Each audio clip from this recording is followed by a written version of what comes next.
Gospodin Mandiću, dobroveče. Dragi gledalci, moj večerašnji gost Jovan Mandić, čovjek koga svi znate iz filma Profesionalac. U tom filmu on je glumio samog sebe. To mnogi ne znaju, ni ja nisam do skora znao. Zanimljivo je da mu za tu ulogu nije isplaćen honorar, ali to nije večerašnja tema. Večerašnja tema će biti ono što se provlačilo, pisalo se u medijima, ali nije mu dovoljno posvećeno pažnje. Gospodine Mandiću, ispričajte nam kako je to krenulo sa formiranjem Demokratske stranke i svim tim pobunama u Zemunu i u državi protiv režima Slobodana Miloševića. Svakako, to je već, može se reći, poznato. Demokratska stranka je sve formirana 90. godine. Ja sam se družio u to vreme sa Miletom Perišićem pre svega i sa ostalim i bilo je logično da tamo i završim. Ne samo zbog toga, već i zbog činjenice da je ta stranka imala izuzetan atraktivan program i pretpostavljalo je da svaki građanin koji uđe u tu stranku svojom strukom, energijom doprinese da se taj režim sruši, jednostavno rečeno, i da se napravi jedno demokratsko, odgovorno i stručno uređenje. I kako je izgledala ta borba protiv Miloševića, taj trenutak 92. Kako dolazi do toga da vi ugasite struju na kontramitingu? To je bilo, u stvari, čisto moja ideja. Tada je Depos bio organizator, pokrovitelj tog sabora Vidodavskog. Ta stranka demokratska se već pocepala i učestvovala je DSS, odnosno gospodin Koštunica, i učestvovala, moja stranka nije učestvovala, ja sam tad ostao u Demokratskoj stranci, i gde je gospodin Mićunić bio predsjednik. A onda je došao, posle nekih 10 dana trajanja, kad je već se osjetilo će biti kraj tog sabora, gde je rukovodstvo tog sabora procenilo da ne može više da se drži narod na ulici u parku. Ja sam predložio Vuku da napravimo jedan happening, tako što ćemo ugasiti svetlo i upaliti sveće. I naravno Vuk se složio, i Dana posebno, i oni su kupili 100.000 sveća, i ja sam svoju ulogu kao učesnik toga, a s druge strane kao stručnjak zloupotrebio poziciju, što sam znao koje dugme da pritisnem i da ugasim svetlo oko Skupštine, i rezultat je bio, efekat je bio fantastičan. Nestalo je svetlo oko Skupštine i na komandu voditelja Radeta Radovanovića, i bili su svi fascinirani tim činom. Upalo se 100.000 sveća, nastalo oduševljenje, ali nastao je i bes kod državne bezbednosti i dobili su nalog pod hitno da me kidnapuju i uhapse. Koliko vremena im je trebalo da vas uhapse? To nije bilo odmah. Oni su naravno merkali kako da me izdvoje, pošto je to bilo baš onako u hodu, su nastavili studenti da protestuju, i ja sam sa njima bio skoro sve vreme. To su bili protesti u fakultetima, nije bilo ono šetanje ulicom kao 1997. godine. I onda jedno večer kad sam se vraćao kući, video sam da me neko prati, mislio sam da je slučajno, međutim ipak oni su ispred moje kuće koje sam stanovao, odnosno zgrade u Jurija Gagarina, ja negde oko 1 sat iza ponoći, video sam da neki ljudi trče iza mene, misleći da idu za lift, isti lift da troše kako su koriste kao ja, i onda su njih 4 uleteli s pištoljima i naravno savladili me, ubacili me u gepek, odveli ne znam se gde, i baš me užasno maltretirali. Tako su me pretukli, ozbiljno me pretukli, i onda su me vezali i dolazili su povremeno da me pljuju, psuju i povremeno tuku. I moram da kažem, lepo je bilo kad dođu da stuku, jer onda je znak da nisu poginuli. Ja sam bio ubiđen da je ceo grad na nogama i da je haos nastao, i onda ako njih neko eliminiše, onda nema ko da me obilazi i da me tuče, makar i da me tuče. Tako da je to trajalo dosta, Boga mi. Gde su vam držali? Držali su me u nepoznatom nekom prostoru. To nije bila oficijalna, po meni, policija, bila je neko odelenje tamo koje oni imaju za te subverzivne elemente, kako bi rekli, ali su srećom mene kidnapovali momci iz Krajine. I kada su me oni počeli psovati, pljuvati da su došli u Beograd da oslobode od nas intelektualaca, kažem, koji nisu za Miloševića, koji nisu za tu priču koju on sa sobom tada nosio, nisu za srpstvo. Onda su me prepoznali da sam ja u Krajinu često pohodio, nosio tamo pomoć u elektroopremi i konkretno u manastir Krku osvetlio sa transformatorom i donao pumpu za gašenje požara, jer su Zengovci pre 10-15 dana pre toga upalili manastirske postoje i da su držali monasi stoku. I kad su me prepoznali, oni su počeli maltene da plaču sa mnom zajedno, jer nisu imali ovlašćenje da me oslobode, ali su ipak uz konsultaciju sa svojim tamo nekim moćnicima odlučili da me puste. Ne puste, znači nisu me likvidirali, pustili su me i ja sam onda nekako došao do kuće i onda... Da li je istina da su zvali Martića da pitaju šta da je? Pa, tako nisu mi tako rekli, da je rečeno da me slučajno ne ubiju, jer ja sam tamo već bio više navrata i oni me znaju kao patriotu Srbina, ostalom išao sam tamo da pomogne Srbima, pošto su bili ugroženi po osnovi što su Srbi. Nije to bilo neka histerija nacionaliste, nego sam znao da su tamo situacija bila vrlo rovita. I na kraju, kad su me pustili, ja sam došao kući i zapretili su mi da će mi likvidirati decu, 3 sina, ukoliko budem saopštio šta mi se desilo.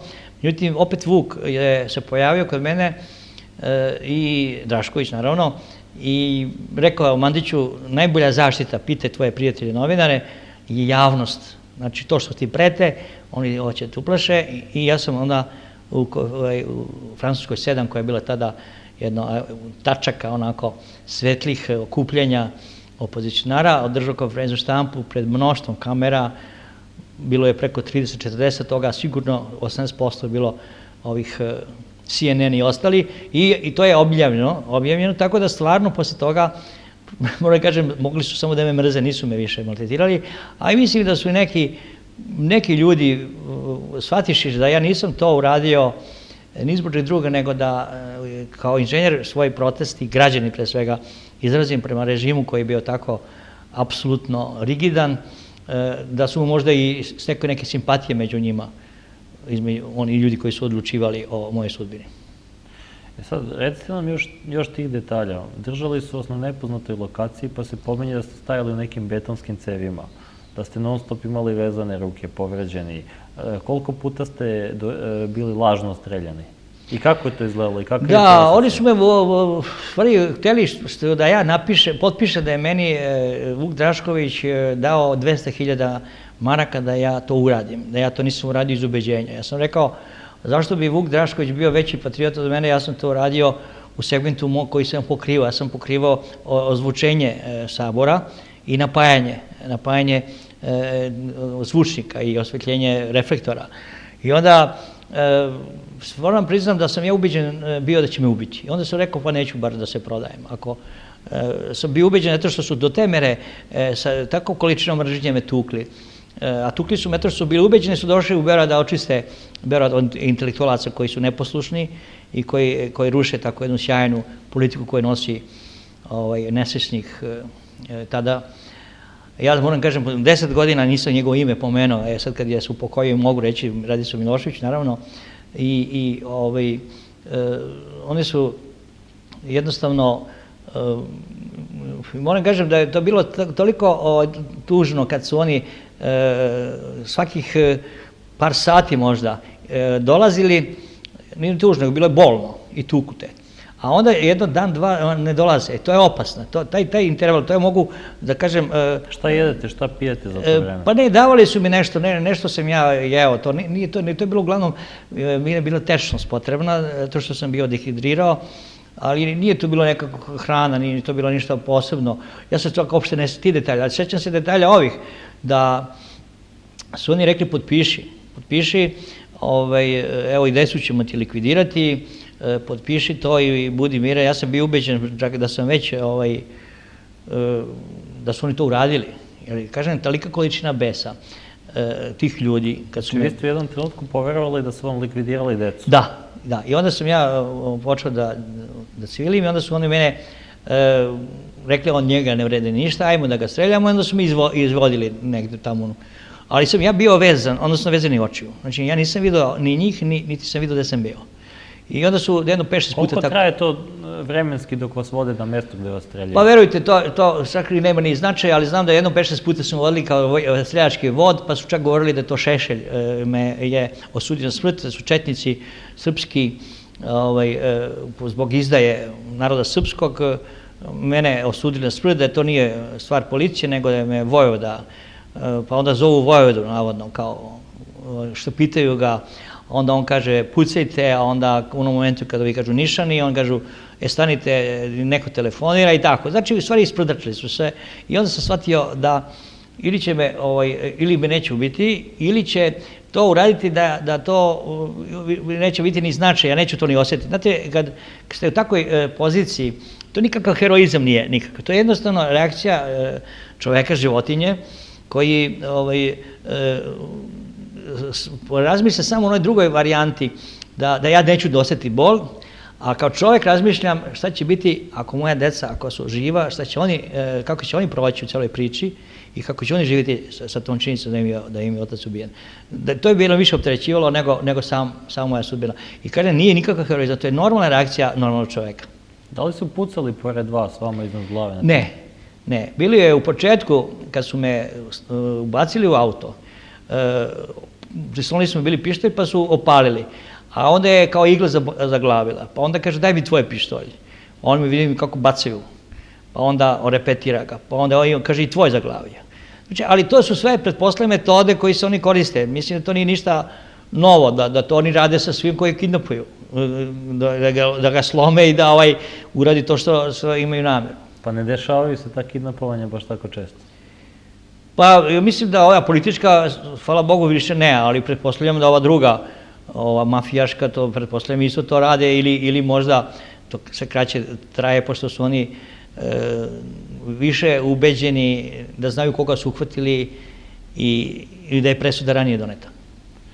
I kako vi na kraju se izvučete iz svega toga? Kako to dobije epilog? Da, onda su oni rekli meni da je iz Krajine javljeno da se ja ne likvidiram i da će me pustiti na Papuk, ćemo odvesti, jer tamo ne mogu da me puste ovde, nemaju to ovlašćenje, ali će, ako tamo me izbace, a ja sam bio tamo u Krajini, odnosno u Zapadnom Sremu i Slavoniji, isto sa mojim ljudima, električarima, radio sam elektriku i dobro, malo smo nešto i pucali kad nas napadnu ovi preko Bosuta,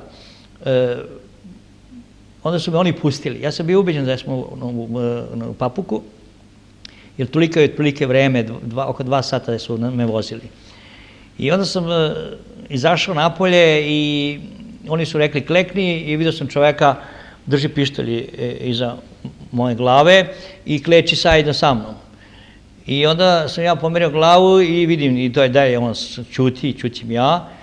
I jedno tako pola sata, ja opet malo gurem glavu nazad, vidim nema pištolja, pa gurim malo više, vidim nema pištolja, pa kažem pa majko mu, on je vjerojatno mene ostavio i ja skinem onaj povez i vidim nema nikoga. A oni su nizbrdo otišli automobilom, nisu palili motor i otišli su, ostavili su me samog i onda sam ja skočio i krenuo da bežim. I onda sam pomislio, pa budalo jedna da bežeš, te grančice pucaju, grane, Papuke, goje zasede, Zengovci su tu, oni su mi rekli ovo je puno. Znači oni su vas ostavili negde u Zapadnoj Slavoniji? Ne, oni su rekli da su me ostavili, a ostavili su me u Topčiderskoj šumi. I onda kad sam ja shvatio da sam ja možda već sada moguća meta kao zver u šumi, onda sam se smirio, polako išao, došao sam nekog zida i nisam mogao ga preskočim, pošto je bilo sam istrpljen, onda sam našao rupu dole ispod zemlje, između zida i zemlje, i to su valjda neki psi ili tako nešto, neke životinje su to provrtile, i onda sam ja se tu provukao i sišao sam da bilo i neko igralište. I onda sam rekao ovako, ako na onom, iznad onih sedišta stoji ćirilica, onda je Srbija, ako je latinica, onda je Hrvatska. I onda sam naletao prvo na jednu parolu, ćirilica, ali pala je dole, ja sam rekao da, znači Hrvatska je, pa su za vreme ove histerije Hrvati to bacili dole, ali imala je još jedna i onda sam ja pola sata sedeo i udisao vazduh jer sam živ. I onda punim plućima kažem ajde još pola sata pa ćeš onda da vidiš koja je ona tamo parola. I onda sam dao video na kraju da je Jugostroj ćirilicom.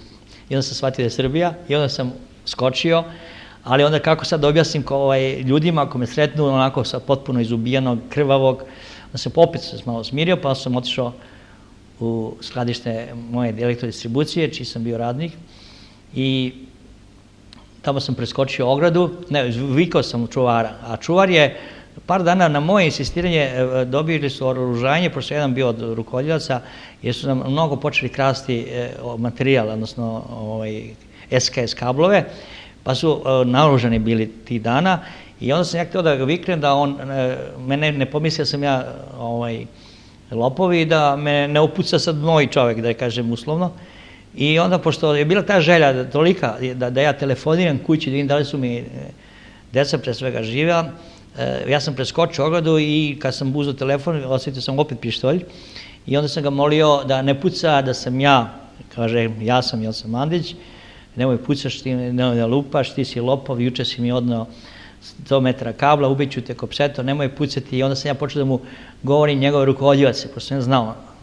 I onda on kaže, otkud ti znaš, ja kažem, polako me okreni, ja ću se okrenuti i vidit ćeš da sam ja i tako. Onda je on prepoznao i onda on kaže, ja na šta ličiš? I onda sam ja pozvao kuću, čuo sam, puna je kuća bila mojih prijatelja. Deca živa i zdrava? Deca živa i zdrava, hvala Bogu, i tako da ja sad imam svega 16 godina. Od tog dana je 16 godina proteklo i ja od toga računam moj novi interval bitisanja. Još uvek niste ni punoletni? Da. Da li su oni uopšte dolazili kod vas kući privatno? Da li iko... Ja sam nakon 2 godine na Kopaoniku u klubu koji, eto, hvala Bogu, ponovo sam predsjednik Rtnju, sam susreo, odnosno on je mene bukvalno presreo gore i molio da popijemo piće na šanku i to Žilovaču, koju šanku u Rtnju na Kopaoniku, čovek vrlo pristojnog izgleda, molio da on plati. Ja kažem, kako ti pre svega znaš, jer to je jako mali broj ljudi znao za Žilovaču i Hranovaču, jer to su rakije koju su nam donosili naši seljaci, Žile i Hrana koji su s nama radili u tom domu. I on kaže, ne mogu ti reći odmah kako znam, ali molim te da ja platim, mnogo mi znači. I tako 3-4 dana i on dolazio i pričao sa mnom, nije se predstavljao, onda je nakon toga u Zvrku, tamo jednom restorančiću, kafe restoranu, moj kum Sokol Lazović pravio rođendan svojoj ćerci i onda me pozvao i onda je on bio tu, vidio sam ga, sedeo je, tražio da sedem pored njega i onda je tražio pauzu i rekao je, ja sam načelnik odeljenja koje je kidnapovalo Jocu Mandića, ja ga molim da mi oprosti i neka mi kaže šta treba da uradi da mi to, da zaboravi, ne znam, da jednostavno da prestanemo, odnosno da njemu bude lakše nekad, da ga rasteretim te njegove muke. I ja sam onda rekao da on lupeta, da on pre svega nemoguće da tako pristan čovjek liči na službenika državne bezbednosti koja radi takve stvari. A onda kad je on meni rekao jednu stvar koju smo imali u svojim dijalozima, ja sam prepoznao da je to on, jer to je jedna rečenica koja je bila krajnje onako, nije bila bitna, ali je bila bitna za identifikaciju. I onda je on, ja sam rekao, ljudi, jeste stvarno on, i onda su neki skočili, htjeli su da tu odmah naprave haos, i onda su to mi smirili, i onda je on, ja sam samo rekao, koju platu ti imaš za taj posao koji radiš? Onda je njegova supruga je rekla, ja Joco, očajnu platu, 20 maraka je primio prošlog meseca, ja sam mu dao 40 maraka, ironično, onako malo, i da ne radi 2 meseca.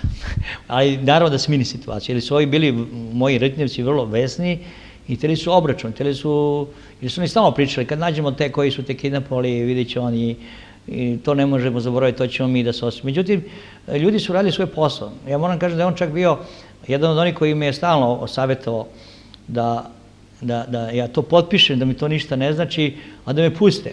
Ja sam bio ubeđen prvo da me neće pustiti, a drugo da ja potpišem da sam uzeo novac, nije u pitanju nikakva moralnost, nego u pitanju je stvarno njihov bezobrazluk da oni sad mene proglase kao čoveka koji je to radio za pare. Ja sam to radio iz ubeđenja. Ali epilog svega je da ste vi na kraju čoveku koji je bio organizator vašeg kidnapovanja dali 2 mesečne plate. kad ste se sa njim Ja sam, imao sam te 20 put 20, 2 put po 20. Dao sam mu da napravi 100, jednostavno, jer da 2 mjeseca ne radi taj posao koji je radio, jer on je u tom odelenju koji čisti grad od neposlušnih. Da li ste ikada dobili papir o lišenju slobode? Ne, zvanično, to znam da je gospodin Ćosić tad tražio od ministra, mislim da je bio Sokolović, ne znam da je Sokolović ili bio Bogdanović, tražio je da me puste, oni su zvanično njemu odgovorili da da nisam uhapšen i da je to možda da sam ja se s nekim pijancima zapio i negde otišao i da sam ja kao takav i poznat, tako da to da oni to vide sa mojom familijom da se ja to mogu da nestanem. A s druge strane,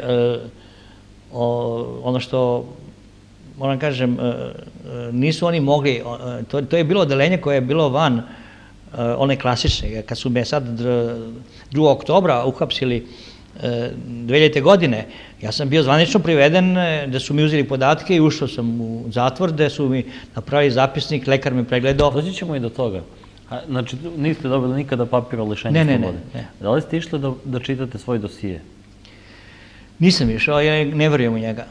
Ne verujem zato što ga je radio DB, isti taj koji danas funkcioniše i nažalost to je cijela priča i tužna priča koja se ovako završila, da mi ništa nismo bitno uspjeli da promenimo, baš zato što ta glavna stranka, organizacija koja i dalje funkcioniše u Srbiji, dominantno svim ostalim, i dalje funkcioniše, skoro da ne kažem nenačeta, i zašto bi oni davali realne dosije, zašto bi oni pisali ono što može biti protiv njih. A kako je ime čoveka koji je organizao? Pa dobro, ja ga znam kao Vudu, ne znam ni ime, nije važno. Znate, ja mislim da nije uopšte, ja nisam kao ime i prezime važno, niti on. Da je to bio sukob građanina pobunjenog i sukob čoveka koji je primao platu da brani državu od ovakve kao što sam ja. Da li se on pokajao, šta mislite za to? Da, apsolutno. Kako je dalje tekla borba sa Miloševićem do 5. oktobra? Ona je tekla tako što smo mi nakon teh, da kažem, ajde, 94 godine nakon one sjajne pobjede u 40 gradova, zauzeli poziciju određene količine vlasti, gde smo mi pokazali, kao Demokratska stranka i oni koji su bili u cijeloj priči s nama, koliko smo bili shvatili ozbiljno promenu i koliko smo mi taj grad, sam Beograd, ja sam bio član gradske vlade zadužen za komunalne sisteme, ozbiljno shvatali da su svi oni iz radničkog saveta, oni zaposleni stalno, priznali nama da nisu nikad doživjeli da upravni odbor tako traje, ozbiljno, odgovorno, stručno, da su sve to bile analize izvršene, da nijedan kotao nije pušten pred zimu, da nije proveren šraf unutra, da nijedan alternator se nije okrenuo, da nisu predstavnici opozicije to pogledali. I ja sam bio ubeđen da ćemo i tako 2000. godine nastaviti, budemo ozbiljni odgovorni, da su nam svi priznavali jednu krajnje stručnost i odgovornost. I naravno, sama činjenica da smo mi te gradove dobili nakon intervencije Filip Gonzalesa govori koliko je to bilo teško da mi sami svojom snagom dođemo u poziciju vlasti i da je to, nažalost, uvek moralo bi nekom sa strane da nam pomogne, kao što se i tad desilo. Znači, taj period od kada opozicija uzima vlast u 40 gradova do 5. oktobra, to je još nekih 5 godina. Gde ste vi 5. oktobra? Sve vreme oko izbora u mojoj kući na Kardošu je bio štab za okupljenje. Ja sam čak jedan klub pustio da se otvori. To su Vlada i Bajka, moji drugari, Beli Zec, takozvani. Mnogi građani su bili u tom klubu i nisu znali da je to samo pokriće. Vrlo atraktivan prostor i dvorište, i mi smo dole imali svoje sastanke i vrlo smo se ozbiljno pripremali. Čak smo bili malo i skeptici, jer nas je Milošević uvek uspevao da navuče na varijantu da smo da nedovoljno brinemo o narodu i na Kosovu i u Krajini i da su ti naštetnici bili ubeđeni da je on stvarno patriota, što naravno on ne može biti nacionalista, on je komunista, on je odgovoran svojoj ideologiji, nije odgovoran svom narodu, ostalom čovjek koji je, kad je raspadala se Jugoslavija, kad su svi otišli svojim narodima da ih spašavaju i Kučan i Račan je rekao hoću 17. kongres i mislio je sa Crnom Gorom i ne znam Bosnom da napravi nešto, da on, pošto je Moskva pukla, Gorbačov prodao ideju, on će u Beogradu on sa svojom gospođom ženom da napravi novu internacionalu i tako. Znači, on je,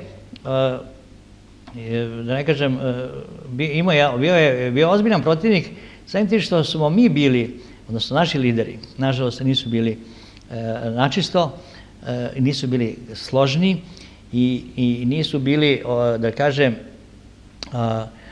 imuni na obradu državne bezbednosti. Ja moram da pomenem, ja svedok sam toga, 1997. godine SPO je bila jedna ozbiljna stranka, daleko veći broj pristalica imala kao nacionalna.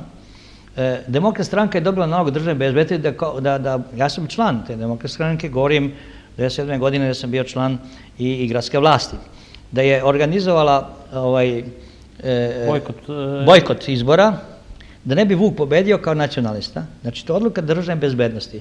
I mi smo im poslužili da miniramo tu pobedu. A šta smo sad doživjeli? Sad ćete da kažete da je Zoran Đinđić u dogovoru sa državnom bezbednošću? Da, apsolutno. Pa ni s kim je mogao da se dogovori. A zašto je Demokratska stranka pravila obstrukciju? Zašto smo štampali one magarce sa ušima magrećim, pa ko ide na izbore, a već smo tad počeli kao stranka. Zoran sam nije imao toliko procenata u javnosti, ali je stranka imala je jedno 17-18%, a imala je i tu mogućnost da tih koliko 100.000 glasova ili nešto koliko je nedostalo Vuku, da pobedi Lidića. Ali ja mislim da je pre toga bio onaj moment kada je došlo do svađe između SPO-a i DS-a na gradskom nivou, ali tako? Pa svađa je bila u kontinuitetu. Znači, Đinđić je bio gradonačelnik, a onda su ga jednom oterali ljudi iz SPO-a i Danina familija je počela daći. Nije to, vidite, znate šta, ja i dalje smatram, državna bezbednost je i dalje vrlo ozbiljna organizacija, ali još uvijek najozbiljnija organizacija u Srbiji. Ako se kod nje dogode neke promjene, ako se kod njih proradi neki klinci mladi i kažu nećemo više služimo pojedincima, ajmo da branimo narod, mislim da ćemo ono brzo da završimo ovo. Jer ovo što ja pričam u stvari je tragedija kako je to sve završilo. Samo vremenski, evo ja se ne sećam tačno kako je bilo. Da li su prvo bile magareće uši, pa je Đinđić posle toga skinuo... Posle smo bojkotovali izbore. Ali je Zoran smenjen. On je izazvao smjenjivanje svoje. Mi smo imali u Skupštini, nas je bilo 7, SPO 7, a jedan član je bio iz Gradskog saveza. Znači, ta Ivana dama je mogla uvek da donese 8 protiv 7 svaku odluku. Ona je zajedno sa SPO-om smenila? Ne, s nama bila sve vreme. Ali Zoran je dao nama nalog da potpišemo ostavke i da se povučemo. Mi smo mogli da imamo vlasti dalje u gradu.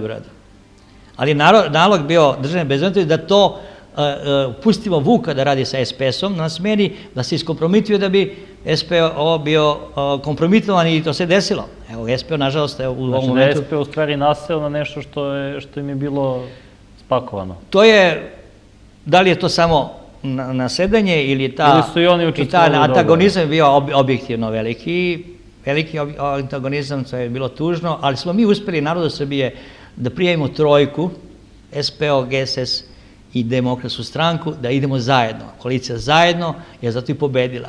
Gde god smo se pojavili, to je bilo uvek trvenje između, nismo išli istim kompijima, ja sam recimo organizovao puta 6 Demokratske stranke i stalno sam govorio o SPO, ajde zajedno idemo recimo u Kikindu. A ne, nećemo mi s vama. I obrnuto. Znači, ali je narod nije znao i sve, hvala Bogu da nije znao. I mi smo sa tom trojkom dobili 40 gradova. I to je govori koliko je narod bio spreman da da glasove ako se ljudi, ako se lideri se... protiv slobe u to vreme. Da kažem, to je taj period borbe protiv Miloševića. Vi ste prilično skroman čovjek, pa onda moram ja da kažem, vi ste tu jedan od glavnih likova u celom tom događanju. A onda dolazi 5. oktobar i onda polako dolazite u sukob sa Zoranom Đinđićem. Ja sam sa njim došao u sukob u toku, odnosno ne, ja sam mu govorio, vodio sam odbor za energetiku Demokratske stranke i imao sam sjajne ljude oko sebe i ja sam mu potpisivao da ćemo 2003. godine izvoziti električnu energiju, da ljudima unutar Srbije ima izuzetno kvalitetne ljude i profesore i inženjere iz EPS-a koji će tu energetiku podići na noge, jer Milošević je stvarno arčio to bespomučno, da li iz znanja ili neznanja, ali on je proizvodnju koja je bila rekordna u vreme Broza, 89. godine, 35 milijardi kiločasova, još uvek nismo dostigli, unakazio i svoje na ispod 30 milijardi. Znači, arčio je izvore i mi smo znali šta se dešavalo. Radnici EPS-a su stvarno žongleri, oni su toliko imali iskustva u tim bajpasovima praveći pravce da energiju doture građanima, postali svetski šampioni. A ostalom, sami znate, posle bombardovanja, ako iko dobio aplauz na otvorenoj sceni, to su bili radnici EPS-a, ali su oni pre toga bili na poligonu 10 godina u Miloševićevo vreme. Vežbali su. Mi smo vežbali stvarno sve te kritične situacije. Tako da je meni je bio veliki udarac kad sam saznao da nam dolaze sa strane da nam pomognu u rešavanju energetike i to je ono što je velika izdaja i ja sa raspita energetike kažem i svedočim da je to bilo prodato nekim ljudima, tajkunima, moćnicima, odnosno onim ljudima koji su radili za Miloševića. Oni su nastavili da rade sada za ovu novu vlast. A da li su ti ljudi Vuk Hamović i Vojan Lazarević? Pa recimo, svakako oni. I ko zna možda još neko, ali su oni su simboli toga. Ja sam imao dosta dokumenta o tom svim njihovim, ne malverzacijama, nego pozicijama da su oni zaradili preko 120 miliona evra, odnosno dolara u ono vreme, za uvoz energije, pa je, gospodo, to mora da zna narod Srbije, 437 miliona evra je Srbija, prva demokratska vlast, 2000. godine, do 2003. godine, dobila kroz donacije, kroz kredite. I sve to nije utrošeno na revitalizaciju u toj meri. Taj novac... Koliko je otišlo na konsulting kući. Sad ćemo da napravimo pauzu za reklame, pa ćemo onda da nastavimo da razmotrimo šta se to dešavalo na polju energetike i šta se sad dešava.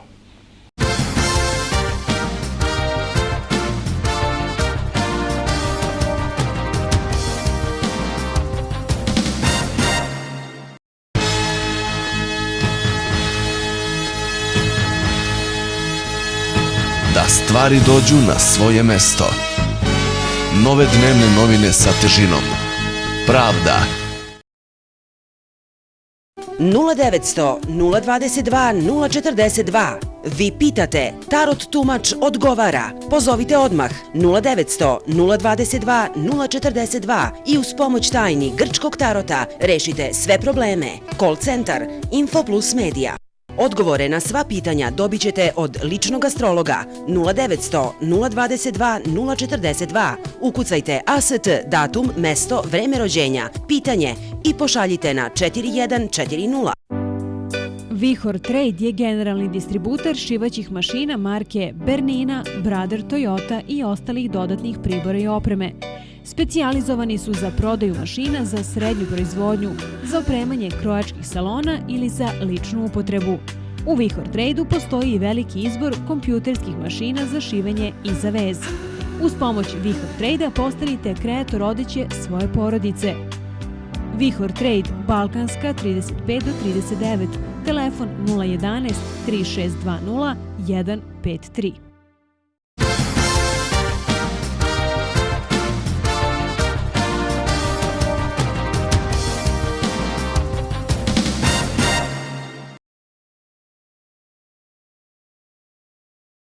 A mi smo se dotakli, znači, već i onih tema koje su nastupile posle Miloševića. Znači, vi niste hapšeni samo u vreme